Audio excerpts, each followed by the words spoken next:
दोस्तों स्वागत है और एक सिलेबस सीरीज़ के वीडियो में। तो दोस्तों इस वीडियो में हम बात करेंगे जो कि आपका मिडाइवल और मॉडर्न हिस्ट्री का सिलेबस है। तो ये मेजर सब्जेक्ट के सभी के दोनों के पेपर अलग अलग हैं, यानी कि मिडाइवल और मॉडर्न के जो भी छात्र हैं वो अलग अलग अपना पेपर देखेंगे, क्योंकि इसमें पार्ट 1 और पार्ट 2 में इस सिलेबस आपको अपलोड करूँगा। अगर एक में वीडियो में बताऊँगा तो काफ़ी लॉन्ग वीडियो हो जाएगी। तो इस वीडियो में सबसे पहले हम अपना मॉडर्न हिस्ट्री का देखेंगे। कुछ पेपर ऐसे हैं जो कॉमन है, यानी कि जो दोनों लोगों को, यानी कि जो भी मॉडर्न के छात्र हैं और मिडाइवल के छात्र हैं वो पेपर कॉमन है, तो सारी यानी कि सभी बच्चों के लिए देने ही पड़ेंगे। वो हम आपको डिस्कस करते हुए बताएंगे। और कुछ ऐसे सब्जेक्ट्स हैं जो कि आपके मॉडर्न छात्र के लिए देना रहेगा और कुछ मिडाइवल के छात्रों को लिए देना रहेगा। तो इस सिलेबस सीरीज़ में अगर अभी तक आप बाकी सिलेबस का वीडियो नहीं चेक करें तो चेक कर लीजिए, क्योंकि उसकी मैंने प्लेलिस्ट वगैरह बना दी है। अगर आप देखेंगे Allahabad university champions YouTube channel पे, तो वहाँ पे मैंने कई सारे जैसे कि लाइक इकोनॉमिक्स, एजुकेशन और बहुत सारे सब्जेक्ट थे मैंने बाइलिंगुअल हमने ये डिज़ाइन किए हैं, यानी कि हिंदी और इंग्लिश दोनों माध्यम में हमने ये वीडियो अपलोड करी हैं। और कोई भी आपका जो भी सिलेबस है या फिर कोई भी जो सब्जेक्ट छूट गया है या फिर आप चाहते हो सब्जेक्ट का सिलेबस मैं अपलोड करूँगा अपने यूट्यूब चैनल पे, और कोई भी गाइडेंस कोई भी या फिर कोई भी क्वेरी है वो कमेंट वगैरह में पूछ सकते हैं। तो चलिए मैं बिना टाइम वेस्ट करते हुए आपको पूरा जो सिलेबस है वो दिखाता हूँ और बताता हूँ उसमें क्या क्या पढ़ना रहेगा। कुछ हाईलाइट्स पॉइंट्स हैं, कुछ या फिर इंपॉर्टेंट पॉइंट्स जो कि मुझे लगता है कि आपको पता होना चाहिए, वो वीडियो के अंत तक देखिएगा, तभी आपको कुछ समझ में आएगा। तो सबसे पहले यहाँ पे अगर बात करी जाए तो ये एक ऐसा पेपर है जो कि फर्स्ट पेपर माना जाता है, यानी कि बीएस फर्स्ट सेमेस्टर। वो फर्स्ट पेपर है इंडियन कल्चर, यानी कि भारतीय संस्कृति। ठीक है, ये पेपर सभी स्टूडेंट्स के लिए ही, चाहे आप मिडाइवल के छात्र हो या फिर मॉडर्न के छात्र। ठीक है, तो इस पेपर में आप जैसे कि भारत की संस्कृति के बारे में पढ़ेंगे, जैसे कि संस्कृत की व्याख्या क्या है, उसका कल्चर क्या है, किस तरीके से उसके culture implies culture as a process, culture and civilisation, उसकी सभ्यता क्या थी, इस तरीके से इसके different kind of approaches to culture, unity in diversity, बहुत ही अपना भारत तो डाइवर्सिफाइड देश है, और convergent culture, popular and aristocratic culture, इस तरीके से जैसे कि यहाँ पे विविधता में एकता, बहुत ही पॉपुलर ये सेंटेंस है। अभिचारी संस्कृति, लोकप्रिय और कुलीन संस्कृति, यानी कुलीन मतलब जो काफ़ी वो शाही लोग परिवार के लोग थे, उनके बारे में आप जानेंगे पढ़ेंगे। ठीक, देन यहाँ पे सेकंड जो ही ये फर्स्ट यूनिट ही है दोस्तों। तो फर्स्ट यूनिट का सेकंड जो पॉइंट है यहाँ पे अगर देखा जाए तो sources of study on the basis of Indian culture, यानी कि भारतीय संस्कृति पर आधारित अध्ययन के स्रोत जो भी हैं, सोर्सेस हैं, वो पढ़ेंगे, जैसे भौगोलिक एवं नस्ली कारक। ठीक है, प्रमुख भाषा परिवारों का उदय, जो कि जैसे कि उनका जो ओरिजिन हुआ था, उनका जो मेजर लैंग्वेज है फैमिलीज़ की, एंड जैसे कि भारतीय, आर्य, द्रविड़ और अन्य भाषा के परिवार जो भी हैं, Dravida and other languages families, कुछ उस तरीके से। देन यहाँ पे आपका यूनिट 2 स्टार्ट हो जाता है, इसको मैं हाईलाइट कर देता हूँ। ठीक है, और वीडियो को लाइक जरूर कर दीजिएगा, ये छोटी सी रिक्वेस्ट है आप सभी से। तो यहाँ पे यूनिट 2 में अगर बात करी जाए तो यहाँ पे प्री हिस्ट्री के बारे में पढ़ेंगे एंड ईयरली हिस्ट्री, प्रागैतिहासिक एंड प्रारंभिक इतिहास जो भी आपका रहा होगा, इसमें कुछ इस तरीके से हैं। और जैसे कि उसके आर्थिक जीवन क्या थे, उसकी वास्तुकला क्या था, नगरीय नियोजन क्या थी, यानी कि अर्बन प्लानिंग क्या थी, डिमाइज यानी कि उसका जो पतन, डाउनफॉल, इस तरीके से ये। फिर उसका सेकंड पॉइंट है वैदिक एज एंड पोस्ट वैदिक, यानी कि वैदिक युग और फिर उत्तर वैदिक, यानी कि post Vedic age. Then after religious ideas, फिर प्रैक्टिसेस, पॉलिटिकल इंस्टीट्यूशन, यानी कि जो कि राजनीतिक संस्थाएं थीं, उसके बारे में, सामाजिक और सांस्कृतिक जीवन, शिक्षा, और महिलाओं की क्या उस कंडीशन थी उस टाइम पे, जाति व्यवस्था का विकास किस तरीके से हो रहा था उस टाइम पे, और उसकी जो फीचर्स थे डिफरेंट वो पढ़ेंगे आप।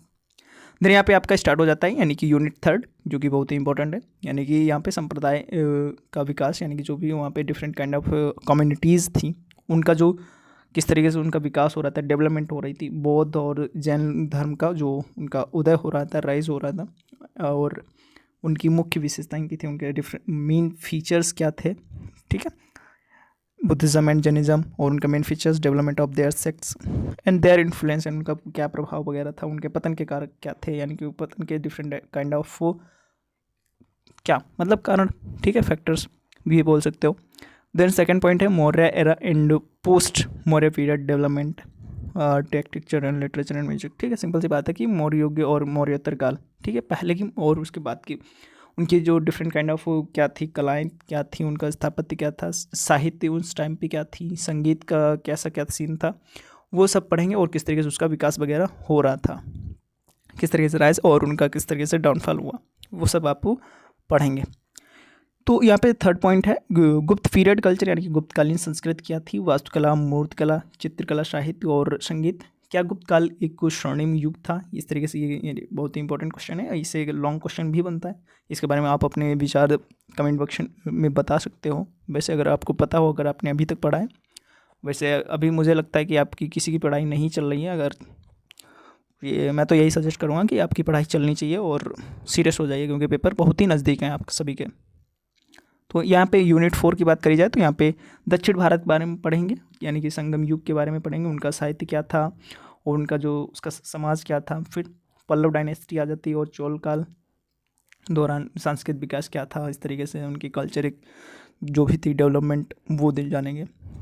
देन आफ्टर यहाँ पे गुप्तोत्तर काल, यानी कि यहाँ पे जो पोस्ट गुप्त पीरियड है, उनका जो सोसाइटी और संस्कृत यानी कि जो कल्चर थी एशिया के साथ भारतीय संस्कृत संपर्क, यानी किस तरीके से उनका जो कांटेक्ट था, यानी कि संपर्क था, फ्रेंडली था या फिर किस तरीके से थे, वो सब आप पढ़ेंगे। ठीक है।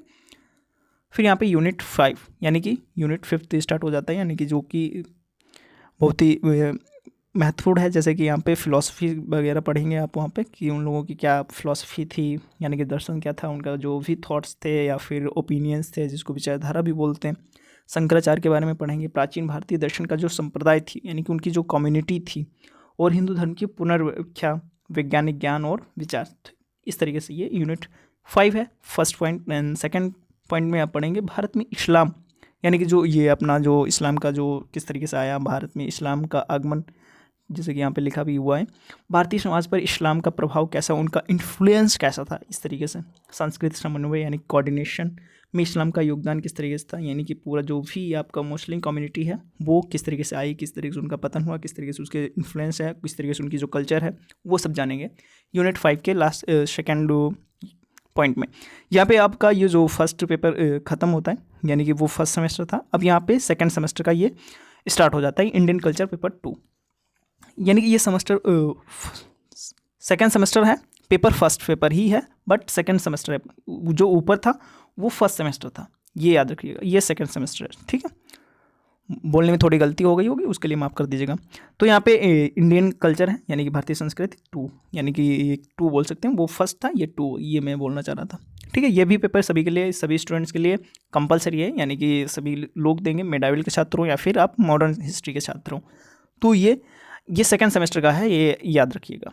ठीक है, इसमें फर्स्ट यूनिट में आप पढ़ेंगे, जैसे कि यहाँ पे अगर बात करें जाए तो कि भक्ति मूवमेंट, यानी कि भक्ति आंदोलन क्या था उस टाइम पे, वो पढ़ेंगे। भक्ति आंदोलन के जो सोर्सेज थे, उनकी डेवलपमेंट थी किस तरीके से थी, उनके जो ओरिजिनल थॉट्स थे, मूल विचार थे, वो किस तरीके से थे या किस तरीके से वो सोचते हैं, ये कह सकते हो। फिर समाज के विभिन्न संप्रदायों पर भक्ति आंदोलन का जो प्रभाव, यानी कि विभिन्न डिफरेंट काइंड ऑफ कम्युनिटी पे उनका किस तरीके से इन्फ्लुएंस था, किस तरीके से उनकी जो भी बातें थी, थॉट्स थी, उनका क्या प्रभाव था, उनसे क्या लोग एक्शन ले रहे थे, ये सब आप पढ़ेंगे यूनिट फर्स्ट में कल्चर के पेपर में, मॉडर्न कल्चर यानी कि। और फिर यहाँ पे सूफीज़म आ जाता है, यानी कि सूफीवाद जिसको बोलते हैं। भारत में सूफीवाद का आगमन किस तरीके से हुआ, उनकी डेवलपमेंट किस तरीके से हुई, राइज फॉल क्या हुआ, और प्रमुख सूफी संप्रदाय और उनके थॉट्स यानी कि जो विचार। फिर सूफीवाद का जो किस तरीके से उनका कंट्रीब्यूशन है, वो आप पढ़ेंगे। ये यूनिट फर्स्ट का था सेकेंड पॉइंट। देन यहाँ पे आपकी यूनिट सेकेंड स्टार्ट हो जाती है। फर्स्ट पॉइंट में बात करी जाए तो यहाँ पे कि ये मध्यकालीन वास्तुकला, यानी कि वहाँ पे जो उनकी जो आर्किटेक्चर थी, किस तरीके से मंदिर वगैरह, किस तरीके से वहाँ के बिल्डिंग्स वगैरह बनाई जाती थी, वो आप देखेंगे, यानी उनके बारे में पढ़ेंगे। ठीक है, किस तरीके से पहले की जो भी मंदिर थे, कुछ तरीके से काफ़ी अच्छी वो उनके आर्किटेक्चर थे, काफ़ी वो अभी आज भी उनके अवेलेबल हैं दक्षिण भारत में। जैसे कि आप देख सकते हैं उनके काफ़ी मंदिर, भव्य मंदिर बने होते हैं जिसको बोल सकते हैं। जैसे कि यहाँ पे इनके मध्यकालीन वास्तुकला है, सल्तनत काल यानी कि जो कि उनका जो पीरियड था, मुगल और दक्षिण भारत की स्थापत्य शैली का विकास किस तरीके से हो रहा था, उसकी डेवलपमेंट किस तरीके से, ग्रोथ किस तरीके हो रही थी, ये सब पढ़ेंगे। और उसके जो फीचर्स हैं, इंपॉर्टेंट फीचर्स, मेजर फीचर्स, और उनका जो इन्फ्लुएंस है या फिर किस तरीके से प्रभाव है, क्या इम्पैक्ट हुआ है, ये आप पढ़ेंगे। ये इकाई 2 थी, यानी कि यूनिट 2। देन यहाँ पे सेकंड पॉइंट पे आप पढ़ेंगे कि चित्रकला का विकास, यानी कि जो वहाँ पे चित्रकला आर्ट जो या फिर पेंटिंग जिसको बोल सकते हो, पेंटिंग का जो किस तरीके से ग्रोथ हो रही थी, किस तरीके से डेवलपमेंट हो रही थी, यानी कि प्रारंभिक मध्यकाल की विरासत, जो हेरिटेज बोलते हैं जिसको भी। फिर मुगल चित्रकला, राजपूत एवं अन्य शैलियाँ जिस तरीके से ये हैं, वो आप पढ़ेंगे। ये आपका यूनिट फर्स्ट कंप्लीट होता है। देन आफ्टर यहाँ पे आपका यूनिट थर्ड स्टार्ट हो जाता है। थर्ड यूनिट में आप बात करी जाए तो यहाँ पे भाषा एवं साहित्य, यानी कि ये लैंग्वेज और उनका जो लिटरेचर था वो बहुत ही इंपॉर्टेंट है। वो आप यहाँ पे देखेंगे कि किस तरीके से उनकी जो भाषाएं थी, किस तरीके से उनका साहित्य वगैरह था, वो आप पढ़ेंगे। किस तरीके से वहाँ पे उन इम्पोर्टेंट या फिर पॉपुलर बुक्स वगैरह थी साहित्य के क्षेत्र में, वो सब आप यहाँ पे पढ़ने को मिलेंगी। और यहाँ पे बात करी जाए कि यहाँ पे उनकी जो क्षेत्रीय भाषाओं का जो किस तरीके से डेवलपमेंट हो रही थी, फारसी बहुत ही पॉपुलर लैंग्वेज थी उस टाइम पे, और फिर हिंदी आई, और फिर उर्दू साहित्य, इस तरीके से किस तरीके से उन लोगों का डेवलपमेंट हुई और किस तरीके से उनका विकास हुआ, ये सब आप उनके यूनिट फर्स्ट यानी कि यूनिट थर्ड में पढ़ेंगे। ठीक है। देन आफ्टर यहाँ पे बात करी जाए कि सेकेंड पॉइंट पे यहाँ पे बौद्धिक खोज, यानी किस तरीके से उनकी जो intellectual pursuit and music education and learning किस तरीके से थी, उनकी जो संगीत शिक्षा थी या फिर जो म्यूजिक के लेकर उन लोग की जो भी उनकी सोच समझ थी वो आप पढ़ेंगे। और शास्त्रीय एवं लोकप्रिय संगीत, किस तरीके से पॉपुलर सॉन्ग उस टाइम पे लिखे जा रहे थे, उनकी जो शैलियाँ थी, स्टाइल थी, वो पढ़ेंगे। किस तरीके से उनका विकास हो रहा था और उनकी इंपॉर्टेंट फीचर्स क्या थे, ये पढ़ेंगे। ये यहाँ पे आपका यूनिट कंप्लीट हो जाता है। देन आफ्टर आप बढ़ेंगे अगले यूनिट पे, जो कि आपके लिए बहुत ही महत्वपूर्ण है। तो यूनिट 4 पे हम अब आ चुके हैं। यूनिट 4 यानी कि सेकंड सेमेस्टर का फर्स्ट पेपर। तो यहाँ पे बात करी जाए कि जो भी यूनिट 4 है, क्षेत्रीय संस्कृतियों की जो अभिव्यक्ति थी उस टाइम पे क्या थी, प्रारंभिक औपनिवेशिक काल, पश्चिम से नए विचारों का आगमन किस तरीके से थे, वेस्टर्न कल्चर के जो भी थॉट्स आ रहे थे वो किस तरीके से आ रहे थे, अपने प्रवेश कर रहे थे, सुधारवादी विचारों और आंदोलनों का उदय, 19वीं शताब्दी के आरंभ में नव जागरण किस तरीके से हो रहा था, स्वदेशी स्रोत क्या थे, जो अपने देश के जो स्रोत थे, राजा राम मोहन राय की जो भी उनके जो कंट्रीब्यूशन है, उनका जो योगदान है, उनकी जो भूमिका है, उस बारे में पढ़ेंगे। देन आफ्टर यहाँ पे सेकेंड पॉइंट है आपके इस यूनिट का, तो ईसाई धर्म का प्रभाव, ये इन्फ्लुएंस बहुत ही इंपॉर्टेंट है। ये जो कि क्रिश्चियनिटी का जो भी इन्फ्लुएंस है वो किस तरीके से अभी तक भी है उसका। और जो भी आप काफ़ी ऑब्जर्व करे होंगे कि जो ईसाई धर्म के जो कॉलेज स्कूल वगैरह हैं वो काफ़ी बहुत ही अच्छे हैं और क्वालिटी एजुकेशन प्रोवाइड कराते हैं, और काफ़ी इनकी जो फीस होती है वो भी काफ़ी हाई रहती है, जैसा कि आप सभी को पता होगा। और ये हर ज़िले के, हर टाउन के सबसे टॉप स्कूलों में भी जाने जाते हैं, जो कि ये क्रिश्चियनिटी के ही कॉलेज होते हैं। काफ़ी उनके नाम से ही आपको पता चलता होगा। देन आफ्टर मुसलमानों और पिछड़े वर्गों के सामाजिक आंदोलन, ये भी जो भी आंदोलन वगैरह हैं वो सब आप ये कवर करेंगे। और आई होप कि आपने वीडियो को लाइक कर दिया होगा, और कंटेंट अगर आपको थोड़ा सा भी पसंद आता है तो वीडियो को एक किसी दोस्त को, किसी भी आप अपने किसी भी मित्र को शेयर कर सकते हो, और मुझे थोड़ा सा सपोर्ट कर सकते हो और मोटिवेट कर सकते हो, और क्या चाहोगे कर सकते हो। और मैं तो इस तरीके से वीडियो कंटेंट वगैरह लाते ही रहूँगा। देन आफ्टर यहाँ पे थर्ड पॉइंट में, यानी कि थर्ड यूनिट, इसी यूनिट में थर्ड पॉइंट पे क्या है, यहाँ पे शिक्षा के बारे में पढ़ेंगे। आधुनिकता एवं नवीन विचार, जो भी न्यू आइडियाज़ थे वो पढ़ेंगे। फिर जैसे कि यहाँ पे पारंपरिक शिक्षा की जो नियति थी किस तरीके से वहाँ पे थी, और आधुनिक शिक्षा का जो विकास हुआ है, डेवलपमेंट हुई है मॉडर्न एजुकेशन की किस तरीके से, ये आप पढ़ेंगे इस यूनिट में। आधुनिकता के अर्थ की समीक्षा एवं सामाजिक सांस्कृतिक संदर्भ में उसका प्रभाव किस तरीके से हुआ। फिर दिन यहाँ पर नेशनलिज्म आ जाता है, यानी कि जो बौद्धिक एवं दार्शनिक, यानी कि जो भी ये इंटेलेक्चुअल एंड फिलोसफिकल, ये फिलोसफिकल हो गई, यानी किस तरीके से वहाँ पे आपके टेंडेंसीज इन पर्सपेक्टिव्स, किस तरीके से आपके थॉट्स हैं, ये बोल सकते हो, परिप्रेक्ष्य। ठीक है। फिर यहाँ पे आपका यूनिट 5 स्टार्ट हो जाता है। यूनिट 5 में आप बात करेंगे तो यहाँ पे आपको पढ़ना रहेगा, जैसे कि लिटरेचर है, साहित्य और कलाएँ, हिंदी, उर्दू और अन्य भारतीय भाषाओं और साहित्य के विकास का अवलोकन, शास्त्रीय और लोक और लोकप्रिय कला और संगीत, इस तरीके से ये भी पढ़ेंगे। प्रदर्शन कला और सिनेमा में रुझानों का सर्वेक्षण, इस तरीके से। देन आफ्टर सेकंड पॉइंट पे अगर बात करी जाए तो सामाजिक परिस्थितियाँ और परिवर्तनकारी आंदोलन, आदिवासी समुदाय और महिलाएं और दलित, महात्मा गांधी और डॉक्टर भीमराव अंबेडकर के बारे में पढ़ेंगे। उनके जो विचार थे, उनका जो कंट्रीब्यूशन था, वो आई होप कि आप सभी को ये पता होना चाहिए। ये काफ़ी इंपॉर्टेंट पर्सन है अपनी भारत के लिए, अपने भारत के संविधान के लिए, यानी कि आपको इनसे तो रूबरू होंगे ही, यानी कि बहुत ही इंपॉर्टेंट पर्सन है अपने भारत के लिए। भारत की जो भी कॉन्स्टिट्यूशन है इन्हीं ने दी थी, इन्हीं ने बनाई थी, आपको पता ही होगा। आई होप कि सभी को पता होगा। और फिर दिन आफ्टर यहाँ पे समीक्षा पढ़ेंगे। ये यहाँ पे आपको पढ़ना रहेगा कि समीक्षा भारतीय संस्कृति की जो आवश्यक विशेषताएं हैं, जैसे कि विश्व, यानी कि जो विश्व के लेकर, विश्व के पर्सपेक्टिव क्या है उसको लेकर, और भारतीय संस्कृति को लेकर, इस तरीके से Indian culture in world perspective, यानी कि भारतीय संस्कृति जो है विश्व वर्ल्ड लेवल पे किस तरीके से उनका जो थॉट्स हैं वो किस तरीके से अपने भारतीय संस्कृति को प्रमोट करते हैं, किस तरीके से वो किस नज़र से देखते हैं, ऐसा बोल सकते हो। ठीक है, तो ये पेपर आप सभी के लिए कंपलसरी थे। तो यहाँ पे अब BS फर्स्ट सेमेस्टर पे बात करी जाए, अगर आप मॉडर्न हिस्ट्री से आपका है तो ये पेपर सिर्फ मॉडर्न हिस्ट्री के स्टूडेंट्स के लिए ही है। जैसे कि यहाँ पे आप नोट्स वगैरह भी देख सकते हो, this paper is only for students of modern history, यानी कि सिर्फ मॉडर्न के छात्र जो हैं, यानी कि जो आधुनिक इतिहास के जो छात्र हैं उन लोगों के लिए ये पेपर पढ़ना रहेगा, यानी कि BS फर्स्ट सेमेस्टर के लिए। ये जो इसका जो पेपर का नाम है आधुनिक भारत का इतिहास रहेगा, यानी कि 1740 से लेके 1857 तक, यानी कि जो 1857 की जो अपनी क्रांति हुई थी उस तब तक का इतिहास आपको पढ़ना रहेगा इस पेपर में। तो चलिए स्टार्ट करते हैं। आई होप कि वीडियो लाइक कर दिया होगा और किसी दोस्त को शेयर कर दिया होगा।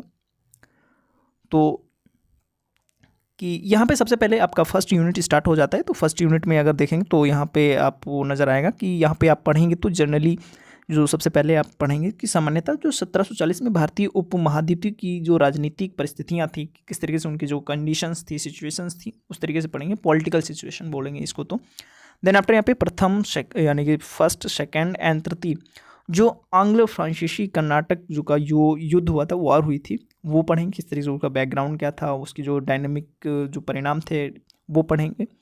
और फ्रांसीसी राजा के कारण, यानी कि जो किस तरीके से ये फ्रांसीसी उसको हार स्वीकार करनी पड़ी थी, उसके कारण क्या थे, ये पढ़ेंगे। ठीक है, देन आफ्टर यहाँ पे बैटल ऑफ प्लासी यानी कि प्लासी का युद्ध पढ़ेंगे। और पृष्ठभूमि एवं परिणाम, यानी कि उसकी जो बैकग्राउंड क्या थी, उसके कौन से रीजन थे, कौन सी चीज़ें थी, जो ड्रॉबैक्स थे, कौन सी कमियाँ रह गई जिसकी वजह से उनको हार हुई और क्या उसके परिणाम रहे। ये 1757 से 60 तक था, ये आपको याद रखिएगा। ये 1740 से लेकर 1857 तक का इतिहास आप इसमें पढ़ेंगे।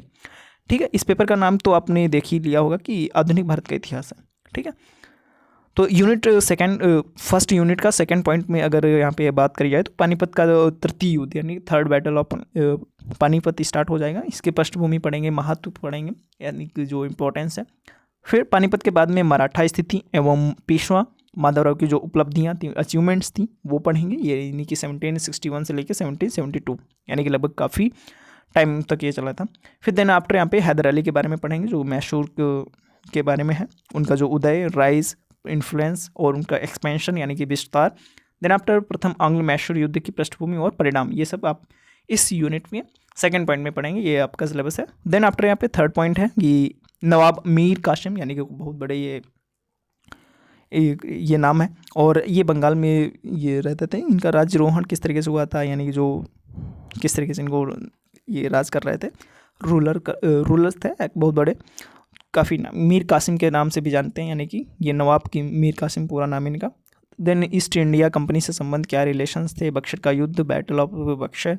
देन इलाहाबाद की संधि बहुत ही इंपॉर्टेंट है, ये तो आपको पता ही होनी चाहिए। ये 1765 में हुई थी और इलाहाबाद के छात्र होने के नाते ये तो बहुत ही इम्पोर्टेंट है कि आपको ये इसके बारे में जानना चाहिए, पढ़ना चाहिए, समझना चाहिए।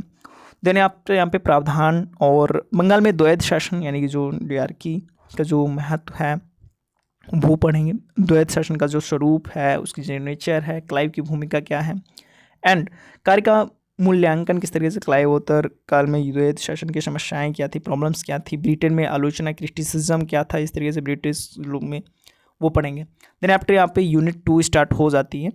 ये यहाँ पे यूनिट 2 है, जैसे कि आप सभी को दिख रहा होगा।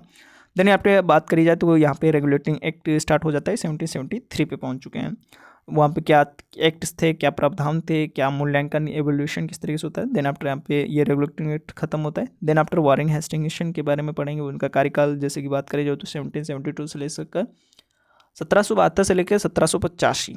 ठीक है, ये यहाँ से जैसे उनका जो प्रशासन एडमिनिस्ट्रेशन क्या था, उनके जो जुडिशियल किस तरीके से कर रही थी, राजस्व किस तरीके से विभाग कार्य कर रहा था, संबंधी उपाय और उनसे क्या किस तरीके से अपना जो रोल कर रहे थे, ये सब उनके बारे में पढ़ेंगे। कुछ इस तरीके से विवादास्पद कार्यवाहियाँ हैं, महाभियोग, उनके कार्यों का मूल्यांकन, इस तरीके से ये यूनिट सेकंड का point first. Then after first Anglo Maratha war जो हुई थी, यानी कि जो प्रथम आंग्ल मराठा युद्ध 1775 से लेकर 82 तक, और द्वितीय एंग्लो मैसूर युद्ध 1780 से लेकर 1784 तक। ये मेजर में नहीं, या फिर अगर आपका माइनर है तो उसमें पूछा जा सकता है कि ये आपको पता रहना चाहिए। जैसे कि आप यहाँ पे देख सकते हो कि जो ये मराठा युद्ध हुई थी फर्स्ट, वो 1775 से लेकर 1782 तक, और जो सेकंड ये एंग्लो मैसूर युद्ध हुआ था वो 1780 से लेकर 84 तक, यानी कि 4 साल मात्र चला था।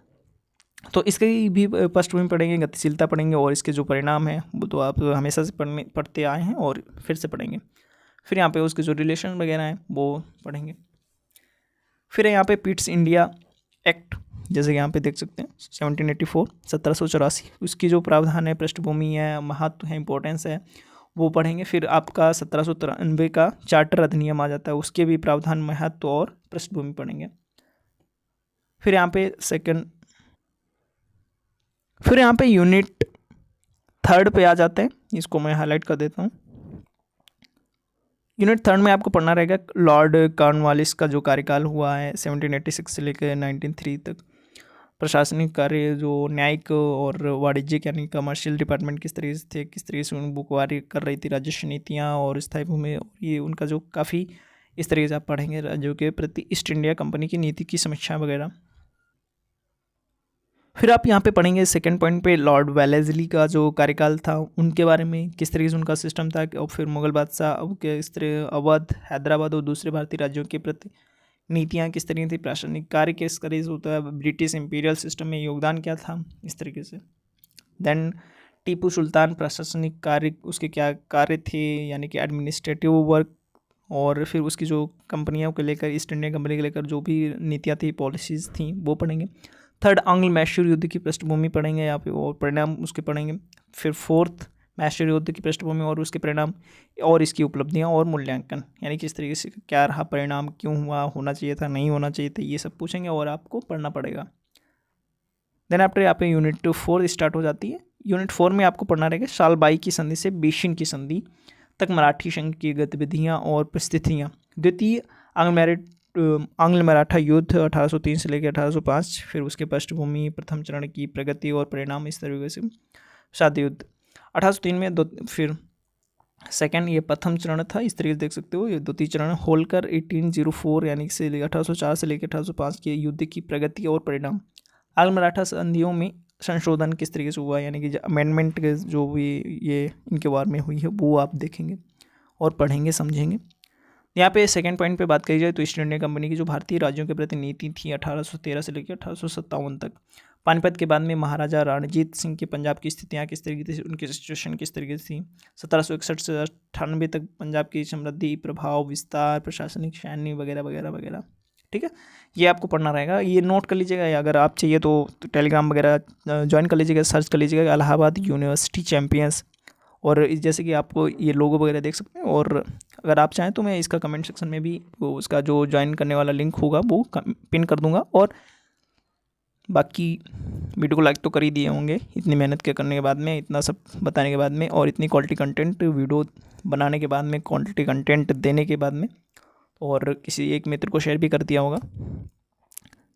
देन आफ्टर यहाँ पे यूनिट 5 आपका स्टार्ट हो ही जाता है, और यूनिट 5 यानी कि जो आपकी लास्ट यूनिट है, इसमें आप पढ़ेंगे एंग्लो नेपाल वॉर। ठीक है, नेपाल का जो युद्ध हुआ था 1814 से लेकर मात्र 2 साल चला था 1816 तक, उसकी पृष्ठभूमि, क्रम और ऑर्डर, यानी कि जिसको बोलें, या फिर उसके जो भी रिजल्ट्स हुए थे, इम्पैक्ट क्या हुआ था, ये सब आप पढ़ेंगे। ठीक है, फिर मराठा युद्ध 1717 से लेकर 18 तक, फिर उसका पुनर्गठन, फिर अंतर संघर्ष किस तरीके से हुआ, ये तृतीय आंग्ल मराठा युद्ध की पृष्ठभूमि, इस तरीके से आप पढ़ेंगे। ठीक है, जैसे कि आप पढ़ सकते, खुद से पढ़ सकते हैं, और इसकी PDF भी मैं दे दूंगा आप सभी को, टेलीग्राम ज्वाइन कर लीजिएगा। यहाँ पे सेकंड पॉइंट है 1813 का चार्टर एक्ट, प्रावधान, ब्रिटिश सत्ता के स्वरूप पर प्रभाव, प्रशासनिक एवं आर्थिक महत्व, लॉर्ड हेस्टिंग्स का जो कार्यकाल था 1813 से लेकर 1823 तक, राजपूताना में प्रभाव, विस्तार, एक्सपेंशन, प्रशासनिक कार्य, ब्रिटिश में सर्वोच्चता और की अवधारणा का प्रतिपादन। देन आफ्टर ब्रिटिश व्यवस्था को सुदृढ़ करने में लॉर्ड हेस्टिंग्स का योगदान, किस तरीके से वो जो उनका जो भी कॉन्ट्रीब्यूशन हो, या फिर वो पढ़ेंगे। प्रथम आंग्ल वर्मी युद्ध के बारे में पढ़ेंगे 1824 से 1826 तक, और इसके प्रगति, परिणाम, पृष्ठभूमि, तो आप पढ़ते ही हैं किसी भी वॉर। देन आफ्टर यहाँ पे फिर आपकी जो भी सेकेंड सेमेस्टर की जो सिलेबस है मॉडर्न हिस्ट्री को लेकर, वो आप यहाँ पे पढ़ेंगे। जैसे कि पेपर का नाम है, सेकंड पेपर है हिस्ट्री ऑफ मॉडर्न इंडिया, यानी कि जो भारतीय आधुनिक भारत का इतिहास है, जो 1740 लेके 1857 का पार्ट 2। ठीक है, याद रखना। ये पेपर उन्हीं लोगों के लिए है जो मॉडर्न हिस्ट्री के छात्र हैं स्पेशली। ये आप मेडाइवल के छात्र हैं तो आपको पढ़ना नहीं रहेगा, और ये पेपर कंपलसरी भी नहीं है। ठीक है, जैसे कि मैंने वो वीडियो जो भी पेपर है वो मैंने पहले ही डिस्कस कर लिए हैं। जैसे कि अगर आपने वो नहीं देखा तो कंपलसरी है, देखना चाहिए। देन यहाँ पे बात करी जाए तो यूनिट फर्स्ट आपका ये हो जाता है। इसमें क्या पढ़ना रहेंगे वो बारीकियों से देखिएगा। तो इस यूनिट में बात करेंगे तो पहले ही जो फर्स्ट पॉइंट है, इसमें लॉर्ड विलियम बेंटिक का कार्यकाल आप देखेंगे 1828 से लेकर 1835 तक। देन आफ्टर यहाँ पे शासन की जो दृष्टि थी, उसका जो विज़न था, और फिर प्रशासनिक कार्य थे वो क्या थे, किस तरीके से कार्य कर रहे थे, भारतीय राज्यों के प्रति नीतियाँ क्या थी उनकी, काफ़ी बहुत बुरी नीतियाँ थी ब्रिटिश की, वो आप देखेंगे, जो कि हम लोग के लिए बिल्कुल ही फ़ायदेमंद नहीं थी मुझे लगता है। और आपको कैसा लगता है वो कमेंट में बता सकते हो। और सामाजिक नीति कार्यों का जो मूल्यांकन था वो किस तरीके से थी, जो आप पढ़ेंगे। सामंती एवं सामंती भूमि प्रणालियों का जो विकास था वो किस तरीके से था, वो भी आप पढ़ेंगे यूनिट फर्स्ट में। ठीक है, यहाँ पे 1833 का जो चार्टर एक्ट था, प्रावधान तो एक्ट थे ब्रिटिश सत्ता के स्वरूप पर प्रभाव महत्व, एंग्लो अफगान युद्ध जो हुआ था 1839 से लेकर 1842 तक, फिर 1798 से 1828 तक अफगानिस्तान का जो राजनीतिक यानी कि पॉलिटिकल जो परिदृश्य था, यानी कि जो भी सीन था, अमीर दोस्त मोहम्मद का जो उदय किस तरीके से थे, इस तरीके से आप ये पढ़ेंगे। और भी आगे है हाँ, कि जो यहाँ पे बात करेंगे तो अमीर दोस्त मोहम्मद का जो उदय और युद्ध के तात्कालिक परिणाम क्या थे वो आप पढ़ेंगे। ठीक है, पृष्ठभूमि और उसके जो समझौता हुआ था अफगानिस्तान पर आक्रमण के, जो भी युद्ध के प्रगति और परिणाम थे वो आप पढ़ेंगे। जो भी ये विलय हुआ था, सिंध विलय, यानी कि जो ये आपस में मिल गए थे, वो 1842 से 43, यानी कि 1 साल मात्र ही चला था। फिर उसकी जो पृष्ठभूमि बैकग्राउंड था, नेपियर की नीतियाँ क्या थीं, गतिविधियाँ क्या थीं, सिंध विलय और औचित्य का आकलन, इस तरीके से उसका इवोल्यूएशन करेंगे ये इस तरीके से। देन आफ्टर यहाँ पे यूनिट 2 स्टार्ट हो जाता है, इसको मैं हाईलाइट कर देता हूँ। हाँ, तो इसमें आप पढ़ेंगे कि पंजाब का जो आंग्ल पंजाब युद्ध 1845 से 1846 तक था, रणजीत सिंह के बाद का परिदृश्य, यानी कि उनके बाद का जो सीन था क्या था, किस तरीके से ये वक्त हो रहा था, और ये किस तरीके से उनके योगदान करता थे पंजाब में युद्ध जो हुआ था, युद्ध की परिस्थितियाँ क्या थी, सिचुएशन थी, दिशा और परिणाम क्या थे। लगभग 1813 से लेकर 1848 तक ब्रिटिश सर्वोच्चता की अवधारणा के विकास की समीक्षा। देन आफ्टर यहाँ पे लॉर्ड डलहौजी का कार्यकाल देखेंगे, जो कि 1848 से लेकर 1856 तक था। विलय के समय काल का परिदृश्य, ब्रिटिश सर्वोच्चता का दृष्टिकोण, व्यापक, यानी कि जो यहाँ पे बहुत ही इंपॉर्टेंट है इनका ये जो व्यापक नीति। ठीक है, ये यहाँ पे देखता हूँ मैं, हाँ, ब्रिटिश पार्लियामेंटेशन। ठीक है, ये जो काफ़ी पॉपुलर इनकी जो नीति थी, इसके लिए ये जाने जाते हैं, क्योंकि ये क्रियान्वयन की जो उनकी भी बैकग्राउंड थी वो आप पढ़ेंगे, पृष्ठभूमि क्या थी। ठीक है, फिर यहाँ पे दोतली आंग्ल पंजाब युद्ध 1848 से 1949 तक, ठीक, 1 साल ही चला। फिर यहाँ पे पृष्ठभूमि, दिशा, लॉर्ड डलहौजी की नीति के औचित्य का जो आकलन हुआ, परिणाम क्या हुए उसके, द्वितीय आंग्ल वर्मा युद्ध 1852। देन आफ्टर उसकी जो गतिशीलता परिणाम के, द डायनेमिक रिजल्ट्स कॉन्सिक्वेंसेस बोले तो क्या थे, ये सब पढ़ेंगे। ठीक है, फिर यहाँ पे यूनिट 3 स्टार्ट हो जाता है आपका, और खुशी मनाइए कि आपका पेपर ख़त्म होने वाला है। यहाँ पे बात करें जो फर्स्ट पॉइंट में, तो अवध का जो विलय हुआ 1856 में वो पढ़ेंगे आप। 1805 से 1848 तक आंग्ल अवध संबंधों की जो समीक्षा थी वो आप तैयार करेंगे और पढ़ेंगे, उसके बारे में जानेंगे समझेंगे। अवध पर अवर्तमान ब्रिटिश दबाव, यानी कि 1848 से 1856 तक का जो भी उसके बारे में जो भी परिदृश्य था उनकी जो भी पढ़ेंगे। अवध का विलय क्या हुआ उसके बारे में पढ़ेंगे। ठीक है, फिर डलहौजी की जो साम्राज्यवादी नीतियाँ थी उनकी समीक्षा करेंगे, उनके बारे में जानेंगे। देन यहाँ पे यूनिट, ये थोड़ा मिसप्रिंट हुआ है, यूनिट यानी कि पॉइंट 2 है, तो इसको आप थोड़ा कट कर लीजिएगा।